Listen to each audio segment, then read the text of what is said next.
भाजपच्या केंद्रीय निवडणूक समितीची आज दिल्लीत बैठक होणार आहे आणि या बैठकीसाठी देवेंद्र फडणवीस दिल्लीला रवाना झालेत।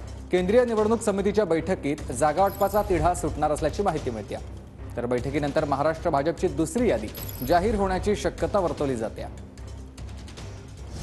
महायुतीमध्ये 6 ते 7 जागांवर तिढा आहे, पण चर्चेतून तो तिढा सुटेल असं बावनकुळेंनी म्हटलंय। जागावाटपाचा तिढा 5 मिनिटांच्या चर्चेतून देखील सुटेल। महायुतीमधील जागावाटपाच्या तिढ्यावर बावनकुळेंनी ही प्रतिक्रिया दिली आहे। चंद्रशेखर बावनकुळे यांची ही प्रतिक्रिया आपण बघतोय। 6 ते 7 जागांवर तिढा आहे, मात्र 5 मिनिटांच्या चर्चेतून हा तिढा सुटेल असं बावनकुळेंनी म्हटलंय। आज सेंट्रल इलेक्शन कमिटीची बैठक आहे। भारतीय जनता पक्षाकडे ज्या 5 सीट आता आहेत त्या सीटवर आज चर्चा होईल आणि सोबतच काही महायुतीच्या चर्चेमध्ये काही सीट थांबलेल्या आहे त्या सीटवर सुद्धा पुढच्या काळामध्ये त्या सीटवर चर्चा झाल्यावर मग त्यामध्ये निर्णय होईल। जिथं जागा वाटपाचा जो तिढा आहे तो किती जागेवर सध्या अडलेला आहे?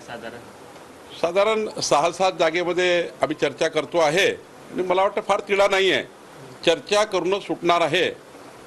त्यामुळं लवकरच याची बैठक होईल आणि तिढा संपेल। नाही, रामटेक मागच्या 10 वर्षापासून शिवसेनेकडे आहे आणि मला वाटतं जे काही आमची सध्याची स्थिती आहे त्यामध्ये रामटेक ही शिवसेनेकडे दिसतं आहे, पण महायुतीच्या चर्चेमध्ये अजून काय होतं मला अजून आज सांगता येणार नाही।